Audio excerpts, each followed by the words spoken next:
Moto Z2 Force சில மாதம் முன்னாடி இந்த ஃபோனை மோட்டரோலா குளோபலாக லான்ச் பண்ணாங்க. அப்போ இதோட ரிவ்யூஸ் ரொம்ப இதை பற்றி பாசிட்டிவாகவும் இல்லை நெகட்டிவாகவும் இல்லை. இப்போ இந்தியாவில் இந்த ஃபோனை லான்ச் பண்ணியிருக்காங்க, ஆனால் ப்ரைஸ் மாற்றிருக்காங்க. இந்த ஃபோனை நான் இப்போ ஒரு வாரமாக என் ப்ரைமரி ஃபோனாக யூஸ் பண்ணிகிட்ருக்கேன். ஸோ நீங்கள் கண்டிப்பாக இந்த ஃபோனை வெயிட் பண்ணுங்கள், கடைசியில் அதை பற்றி பேசுவோம். வீடியோக்கு போகிறதுக்கு முன்னாடி என் பேர் ஆஷ், நீங்கள் பார்த்துட்ருக்கிறது C4 Tech தமிழ். வீடியோ பார்த்ததுக்கப்புறம் பிடிச்சிருந்துச்சுன்னா மறக்காமல் கீழே இருக்கிற thumbs up button, subscribe, bell ஐக்கான்ஸை ப்ரெஸ் பண்ணுங்கள். இப்போ வீடியோக்கு போகலாம்.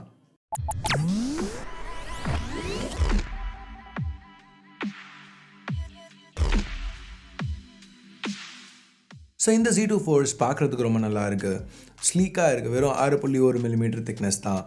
வெயிட்டும் ரொம்ப கம்மி, 143 கிராம்ஸ். இந்த மெட்டல் யூனிபாடி பெல்ட், இந்த ஆண்டனா லைன்ஸ் அதை சுற்றி போகிறது எட்ஜஸில், இதெல்லாம் ஒரு நல்ல ஒரு ஆக்சென்ட் ட்ரிம் கொடுக்குது. பார்க்குறதுக்கு ரொம்ப ப்ரீமியமாக இருக்குது.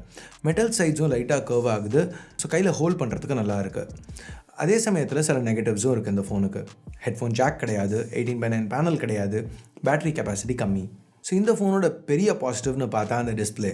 மோட்டோ இங்கே அவங்களோட ஷேட்டர் ஷீல்ட் டெக்னாலஜி யூஸ் பண்ணுறாங்க. ஸோ இங்கே ஒரு AMOLED பேனல், அதுக்கு மேலே நிறைய லேயர் பிளாஸ்டிக் கொடுத்துருக்காங்க.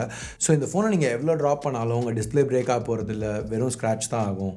ஸோ இதுதான் மோட்டோ Z2 Forceோட பெரிய பாசிட்டிவ் மட்டும் இல்லை, பெரிய நெகட்டிவும் தான். ஏன்னா இங்கே இந்த ஸ்க்ரீன் ஷேட்டர் ஆகக்கூடாதுங்கிறதுக்காக மேலே பிளாஸ்டிக் கொடுத்துருக்காங்கல்ல. ஏன் எல்லா பிராண்டும் பிளாஸ்டிக் கொடுக்க மாட்டேங்கிறாங்க? ஏன் மற்ற பிராண்ட்லாம் இன்னும் கிளாஸ் யூஸ் பண்ணிகிட்ருக்காங்க? ஏன்னா பிளாஸ்டிக் ரொம்ப ஈஸியாக ஸ்க்ராட்ச் ஆகும். ஸோ இந்த ஃபோன் உங்களுக்கு பிரேக் ஆகாட்டியும் டிஸ்பிளே இது ரொம்ப ஈஸியாகவே ஸ்க்ராட்ச் எக்ஸ்பெக்ட் பண்ணும். ஸோ இப்போ நான் பேசிக்காக என் ஃபோன்ஸ் எல்லாமே ரொம்ப சேஃபாக யூஸ் பண்ணுவேன். நான் ரொம்ப ரேராக தான் ட்ராப் பண்ணியிருக்கேன் என் ஃபோன்ஸை. ஜென்ரலாக பாக்கெட்டில் ஃபோன் வைக்கணுன்னா கூட வேறு எதுவும் வைக்க மாட்டேன் பாக்கெட்டில். இப்போ ஒரு பேக்கில் போடணுன்னா கூட எதையாவது சுற்றி தான் போடுவேன். ஸோ அந்தளவு சேஃபாக இருக்கையில் கூட வெறும் ஒரு வாரம் யூஸ் பண்ணதுக்கே டிஸ்பிளேயில் பார்த்தீங்கன்னா சில ஸ்க்ராச்சஸ் உங்களுக்கு தெரியும். ஸோ இப்போ நீங்கள் இந்தளவுக்கு கேர்ஃபுல்லாக இல்லை, ஒரு வாரம் இல்லை, நீங்கள் 1 வருஷம் 2 வருஷம் 3 வருஷம் இந்த ஃபோனை யூஸ் பண்ணோன்னா அந்த 1 வருஷம் 2 வருஷம் கழித்து இந்த ஃபோன் என்ன கண்டிஷனில் இருக்கும், டிஸ்பிளே என்ன கண்டிஷனில் இருக்கும். ஸோ பேசிக்காக இதுக்கும் நம்ம டெம்பர்ட் கிளாஸ் போட்டு தான் ஆகணும். இல்லை சில பேர் மாதிரி ரொம்ப கேர்லெஸ்ஸாக இருந்தீங்கன்னா கண்டிப்பாக ஸ்க்ராட்ச் ஆனாலும் பரவாயில்ல, ஷேட்டர் ஆகாத வரைக்கும் ஓகேன்னு இருக்கலாம். ஸோ எனிவே இந்த பிளாஸ்டிக்கை விட்டுட்டு மற்றபடி இந்த பேனல் எப்படி இருக்குன்னு பார்த்தா டிஸ்பிளே கொஞ்சம் வார்மாக இருக்குது, ஆனால் நல்லா கிறிஸ்பாக ஷார்ப்பாக இருக்குது. வியூவிங் ஆங்கிள்ஸும் நல்லா கொடுத்துருக்காங்க. பிரைட்னஸ் அதிகமாகவே இருக்குது. ஸோ அவுட்டோர்ஸில் யூஸ் பண்ணுறதுக்கு எந்த பிரச்சனையும் இல்லை.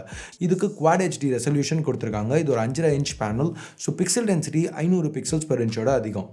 ஸோ இந்த phone day dream ready. So இப்போ நீங்கள் VR 360 டிகிரி வீடியோஸ் இந்த மாதிரி விஷயம்லாம் உங்களுக்கு யூஸ் பண்ணுறதுல இஷ்டம் இருந்துச்சுன்னா இந்த டிஸ்பிளே உங்களுக்கு கண்டிப்பாக ரொம்ப யூஸ்ஃபுல்லாக இருக்கும். ஸோ இப்போ கடைசி சில மாதமாக பார்த்தா எல்லா ஃபோன்ஸுமே 18:9 பேனல்ஸோடு வருது. ஏன் இந்த ஃபோன் அந்த மாதிரி பேனலோட வரல? அதுக்கு காரணம் என்னென்னா, மோட்டோ என்ன சொல்கிறாங்கன்னா, இந்த 18:9 பேனலோட ஷேட்டர் ஷீல்ட் டெக்னாலஜி அவங்களால யூஸ் பண்ண முடியல. ஸோ அதனால அவங்களுக்கு 2 ஆப்ஷன் இருந்துச்சு. ஒன்று 18:9 பேனல் ஷேட்டர் ஷீல்டு இல்லாமல், இல்லை 16:9 பேனல் ஷேட்டர் ஷீல்டோட இதுக்கு போகணும் அப்படின்னு சொல்லிட்டு. ஸோ அவங்க 16:9 போயிருக்காங்க. இங்கே அவங்க எது கூட போயிருக்கணும், எந்த சாய்ஸ் அவங்க சூஸ் பண்ணியிருக்கணும்னு நீங்கள் நினைக்கிறீங்க? ஒரு போல் உங்கள் கருத்தை சொல்லுங்கள். ஸோ ஓகே, ஓரளவுக்கு இந்த 16:9 பேனல் அவங்க யூஸ் பண்ணாத நம்ம புரிஞ்சுக்கிட்டாலும் இங்கே புரிஞ்சிக்க முடியாத விஷயம் என்னென்னா, ஏன் இங்கே ஹெட்ஃபோன் ஜாக்கை ரிமூவ் பண்ணியிருக்காங்கங்கிறது. ஆப்பிள் பண்ணியிருக்காங்க, அதனால் நம்மளும் பண்ணுவோங்கிறத தவிர வேறு ஏதாவது காரணம் இருக்காங்கிறது. ஏன்னா இதோட சீப்பாக இதோட தின்னா வந்து Z2 Playல கூட ஹெட்ஃபோன் ஜாக் கொடுத்துருந்தாங்க. அதே மாதிரி அவங்க ஒரு அடாப்டர் கொடுத்துருக்காங்க. அடாப்டர் நம்ம தூக்கிட்டு போனோம், அதெல்லாம் ஒரு கடுப்பு. அது போக பார்த்தா கூட இந்த அடாப்டர் மூலம் வர ஆடியோ ரொம்ப நல்லா இருக்குன்னுலாம் சொல்ல முடியாது. ஆனால் எந்த ஆடியோ நல்லா இருக்குன்னா, இயர்பீஸ் தான் இங்கே ஸ்பீக்கர். அதுலேருந்து வர ஆடியோ ரொம்பவே லவுடாக ரொம்ப கிளியராக இருந்துச்சு. இப்போ நாங்கள் ரீசெண்டாக டெஸ்ட் பண்ண ஃபோன்ஸில் இது ஒன் ஆஃப் த பெஸ்ட் இம்ப்ளிமெண்டேஷன்ஸ்னு சொல்லலாம். ஸோ இப்போ அந்த இயர்பீஸ் பற்றி பேசல, இங்கே செல்லில் ரிசப்ஷன், கால் குவாலிட்டி ரெண்டுமே நல்லா தான் இருந்துச்சு. குறை சொல்லிக்கிற மாதிரி எதுவும் இல்லை. ஸோ வெளியில் இருக்கிறத பற்றி பேசினது போதும், இப்போ உள்ளே என்ன இருக்குன்னு பார்ப்போம். Z2 Force வந்து மோட்டோவோட ஃப்ளாக்ஷிப். ஸோ ஃப்ளாக்ஷிப் இன்டர்னல்ஸ் தான் கொடுத்துருக்காங்க. Snapdragon 835, 6GB RAM, 64GB storage. So இதெல்லாம் இப்போ மோட்டோவோட கிட்டத்தட்ட ஸ்டாக் ஆண்ட்ராய்டு UIயோட சேர்த்து வரையில் என்ன பண்ணாலும் இந்த ஃபோன் நல்லா ஃபாஸ்ட்டாக ஸ்னாப்பியாக இருந்துச்சு. Z2 Force யூஸ் பண்ணுறதுக்கு ரொம்ப நல்ல எக்ஸ்பீரியன்ஸ்னு சொல்லலாம். ஆப்ஸ் ஃபாஸ்ட்டாக லோட் ஆச்சு, ட்ரான்சிஷன் ஸ்மூத்தாக இருந்துச்சு, RAM மேனேஜ்மெண்ட் நல்லா இருந்துச்சு, எக்ஸ்ட்ரா ஃபீச்சர்ஸும் நிறைய கொடுத்துருக்காங்க. ஃபார் எக்ஸாம்பிள், இப்போ நம்ம ரெகுலராக பண்ணுற chop to turn on flash light, twist to open camera, touchless controls இது எல்லாமே கொடுத்துருக்காங்க. ஸோ டச்லெஸ் கண்ட்ரோல்ஸ்னு வரையில் அந்த ஆக்டிவ் டிஸ்பிளே மேலே லைட்டாக அப்படி கையை நவுத்துனீங்கன்னா உங்களோட டைமும் நோட்டிஃபிகேஷன்ஸும் என்னென்னு காமிக்கும். கூகுள் அசிஸ்டண்ட்டை ஸ்க்ரீன் ஆஃப்லேருந்தே ஆக்டிவேட் பண்ணலாம். இந்த மாதிரிலாம் ஆப்ஷன்ஸ் இருக்குது. அது போக மோட்டோ வாய்ஸை வச்சு நீங்கள் ஆப்ஸை ஷோமி கமாண்ட் யூஸ் பண்ணி லான்ச் பண்ணலாம். இது நான் யூஸ் பண்ண ஒரு வாரத்தில் நிறைய தடவை யூஸ் பண்ணிகிட்டு இருந்தேன். பர்ஃபெக்டாக இருக்குது இம்ப்ளிமெண்டேஷன் சொல்ல முடியாது, but most of the times என்னோடய வாய்ஸை ரெக்கக்னைஸ் பண்ணிச்சு. நான் கேட்ட ஆப்பை ஓப்பன் பண்ணி காமிச்சிது. ஸோ யூசர் எக்ஸ்பீரியன்ஸ்னு வரையில் இந்த ஃபோனில் நல்லாவே கொடுத்துருக்காங்க. ஸோ இந்த ஃபோனை பற்றி முதல்ல பார்க்க ஆரம்பிக்கல எனக்கு பேட்ரி தான் மேஜர் நெகட்டிவாக இருந்துச்சு. அதே சமயத்தில் அதுதான் ரொம்ப ஒரு இன்ட்ரெஸ்டிங்கான விஷயமாகவும் இருந்துச்சு. இப்போவும் அது ஒரு நெகட்டிவ் ப்ளஸ் இன்ட்ரெஸ்டிங் விஷயம்னு தான் நான் சொல்லுவேன். ஆனால் எதனால் அப்படிங்கிற காரணங்கள் எனக்கு மாறி இருக்கு. ஸோ ஃபஸ்ட்டு இந்த ஃபோனை பார்க்கல வெறும் 2700 mAh பேட்ரி தான், இதில் என்ன பெருசாக இருக்க போது, பேட்ரி லைஃப் வேலைக்காகாதுன்னு நினச்சேன். அதே சமயத்தில் 3500 mAh டர்போ பவர் மாட் அவங்க கொடுக்குறது ஓகே ஃபைன், அதில் ரொம்பவே எக்ஸைட்டடாக இருந்தேன். பட் இப்போ நான் யூஸ் பண்ணதுக்கப்புறம் அந்த 2700 mAh பேட்ரி நினச்ச அளவுக்கு மோசமாக இல்லை. இப்போ நீங்களே ஒரு நிமிஷம் யோசிச்சு பாருங்களேன். இப்போ இந்த மாதிரி இன்டர்னல்ஸோட வர ஃபோன்ஸ் 3300 mAh வருது பேட்ரி. ஸோ அந்த மாதிரி ஃபோன்ஸ் எனக்கு நான் யூஸ் பண்ணல ஒரு நாள் முடியலை, கிட்டத்தட்ட 30-35% பேட்ரி இருக்குது. ஸோ இங்கே 20% பேட்ரி கெப்பாசிட்டி கம்மி பண்ணியிருக்காங்க. ஸோ நாள் முடியலை ஒரு 10-15% பேட்ரி இருக்குது. ஆமாம், நம்மளுக்கு 15 கீழே போய் அந்த நோட்டிஃபிகேஷன் யுவர் பேட்ரி ஸ்லோன்னு வந்துச்சுனாலே கடுப்பாகும். இல்லைன்னு சொல்ல, யாருக்குமே அது பிடிக்காது. இந்த ஃபோன் ஒரு நாளும் என்னை அந்த நோட்டிஃபிகேஷனை பார்க்க வச்சுது. ஆனால் இதில் முக்கியமான விஷயம் என்னென்னா ஒரு நாளும் எண்டு வரைக்கும் அது வந்துச்சு எப்படியோ. இங்கே என்ன கொஞ்சம் டிசப்பாயிண்டிங்காக இருந்துச்சுன்னா அந்த 3500 mAh டர்போ பவர் மாட் லெனோவோ அவங்க ப்ரெசன்டேஷன்லேயே இது ரெண்டும் சேர்த்து 6200 mAhன்னு சொல்லி தான் பேசுகிறாங்க. So 2700 internal 3500 மாடுன்னு. ஆனால் மாடுங்கிறது கிட்டத்தட்ட ஒரு பேட்ரி பேக் மாதிரி. அந்த ஒரு பவர் பேங்க்லேருந்து நம்ம ட்ரான்ஸ்ஃபர் பண்ணிடலாம், அந்த ஃபுல் பேட்ரி ட்ரான்ஸ்ஃபர் ஆகாது. அங்கே ஒரு எஃபிஷியன்சி லாஸ் இருக்கும்.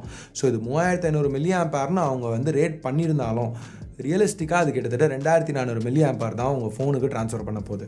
ஸோ இப்போ நாங்கள் டெஸ்ட் பண்ணி பார்க்கல Z2 Force 0லேருந்து இதை ப்ளக்இன் பண்ணால் 90 வரைக்கும் போச்சு. அதுக்குள்ளே மாட் காலி ஆகிடுச்சு. ஸோ இது கொஞ்சம் மிஸ்லீடிங்கான மார்க்கெட்டிங்னு சொல்லலாம். ஸோ அது கொஞ்சம் நெகட்டிவாக இருந்தாலும் பட் ஓவரால் இந்த மாட் அவங்க கொடுக்குறது ஒரு நல்ல விஷயம் தான். ஏன்னா நான் யூஸ் பண்ண ஒரு வாரத்தில் ஒரு தடவை கூட என் ஃபோனை டேரெக்டாக நான் சார்ஜரில் ப்ளக்இன் பண்ணவே இல்லை. ஒரு நாளும் ஆஃபீஸ் போகல ஃபோனை மட்டும் எடுத்துகிட்டு போவேன். வெறும் ஒரு லைட்டான ஃபோன், ஒரு ஸ்லிம்மான ஃபோன். திருப்பி வீட்டுக்கு வரையில் பேட்ரி கம்மியாக ஆகிருக்கும். அந்த பாயிண்டில் மாடோட கனெக்ட் பண்ணுவேன். டிவி பார்த்துட்டு சாப்பிட்டுட்டு இந்த மாட் டர்போ சார்ஜிங் சப்போர்ட் இருக்குது. ஸோ ஃபோனை ரொம்ப சீக்கிரமாக 100க்கு எடுத்துகிட்டு வந்துடும். ஸோ அந்த பாயிண்டில் மாடை திருப்பி சார்ஜரில் ப்ளக்இன் பண்ணிட்டு படுக்க போயிடணும். ஃபுல்லி சார்ஜ் பேட்ரி உள்ள ஃபோனோட பேசிக்காக சார்ஜே பண்ண தேவையில்லை. ஸோ ஓகே ஃபைன், பேட்ரி பேக்கில் கவர் பண்ணுற கனெக்ட் பண்ணுற மாதிரி தான். பட் ஒரு கேபிள் தேட தேவையில்லை. ஃபோனை அப்படியே பிக்கப் பண்ணி ஒரு கால் வந்துச்சுன்னா பேசலாம். அந்த மாதிரி சில அட்வான்டேஜஸ் இது கண்டிப்பாக இருக்குது. ஸோ ஓவரால் சின்ன வெர்ஷன், ஷார்ட் வெர்ஷன் அப்படின்னு பார்த்தா பேட்ரி லைஃப் பற்றி இந்த ஃபோனில் கவலைப்படாதீங்க. யூஸ்வலாக ஒரு நாள் தாங்கும். அப்படி தாங்கலைன்னா மாடை தூக்கி போட்டு யூஸ் பண்ணுங்கள். எவ்வளோ புஷ் பண்ணிங்கனாலும் ஒரு நாள் கண்டிப்பாக தாங்கிடும் மாடோட. மாட்ஸ் பற்றி பேசலை. இப்போ மோட்டோ இந்த மாட்ஸ் எல்லாம் இன்ட்ரடியூஸ் பண்ணி ஒரு வருஷத்துக்கு மேலே ஆகுது. அதனால நிறையவே இப்போ மாட்ஸ் ஆப்ஷன்ஸ் இருக்குது. இந்த மாட்ஸை நீங்கள் வாங்கணுமா வேணாமாங்கிறது அது மொத்தத்தில் வேறு ஒரு கேள்வி. அதை பற்றி நம்ம இப்போ பேச முடியாது. ஆக்சுவலாக நான் அதுக்கு பதில் சொல்ல முடியாது. ஏன்னா என்னை பொறுத்த வரைக்கும் மாட்ஸ் நல்லா தான் இருக்குது. பட் மோட்டோ Z ஃபோன்ஸோட மட்டும்தான் ஒர்க் ஆகும். ஸோ இப்போ நீங்கள் ஒரு ஸ்பீக்கர் மாட் வாங்குறீங்கன்னா அதுக்கு ஒரு ப்ளூடூத் ஸ்பீக்கரே வாங்கிட்டு போயிடலாம்ல. கனெக்ட் பண்ணுறதுக்கு கஷ்டம் தான். ஆனால் நாளைக்கு இந்த மோட்டோ Zலேருந்து நீங்கள் வேறு ஏதாவது ஃபோனுக்கு மாறினா ஸ்பீக்கர் மாற்ற தேவையில்லை. இல்லை இன்றைக்கி உங்கள் ஃப்ரெண்ட் யாராவது யூஸ் பண்ணணும், நான் வீட்டில் வேறு யாராவது யூஸ் பண்ணணும்னாலும் அதே ஸ்பீக்கர் யூஸ் பண்ணலாம். ஸோ இந்த மாட்ஸ் வாங்கல இந்த ஒரு ஃபோனுக்கு நீங்கள் லிமிட் பண்ணுறீங்க. இல்லைனா நாளைக்கு அப்கிரேட் பண்ணலையும் திருப்பி மோட்டோ Zக்கு தான் அப்கிரேட் பண்ணுவேன்னு இன்றைக்கே கேரண்டி பண்ணுறீங்க.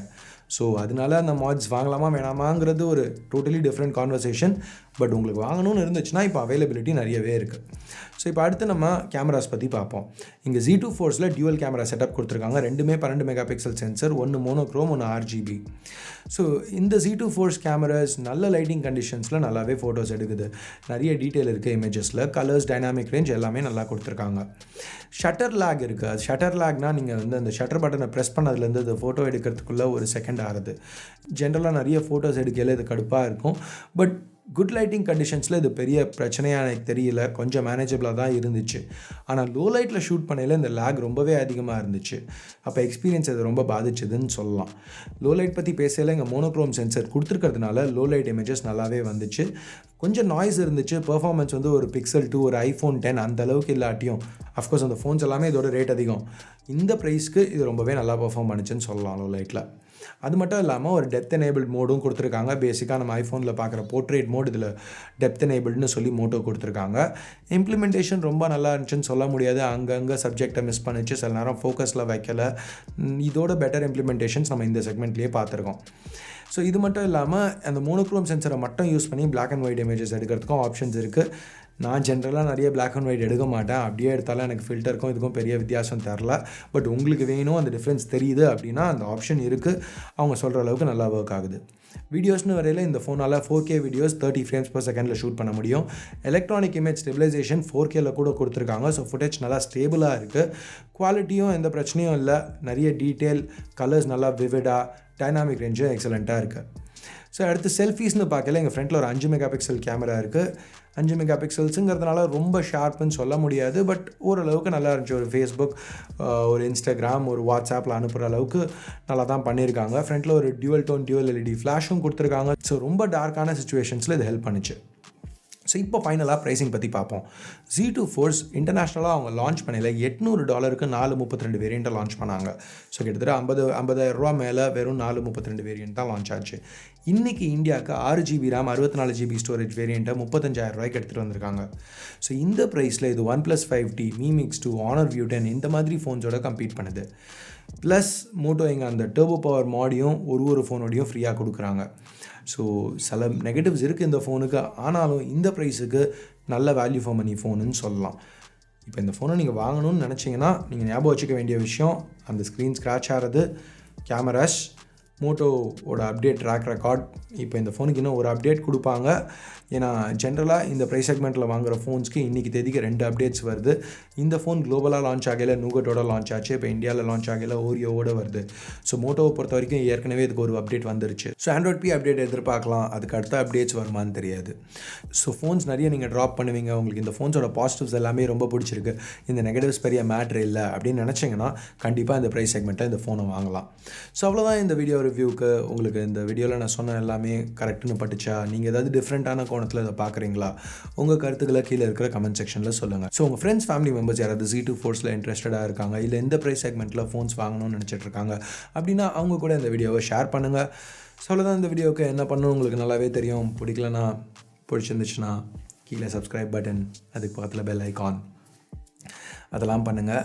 அடுத்த வீடியோவில் உங்களை திருப்பி சந்திக்கிற வரைக்கும் என் பேர் ஆஷ். நீங்கள் பார்த்துட்டு இருக்கிறது C4E Tech Tamil. Have a nice day. Bye.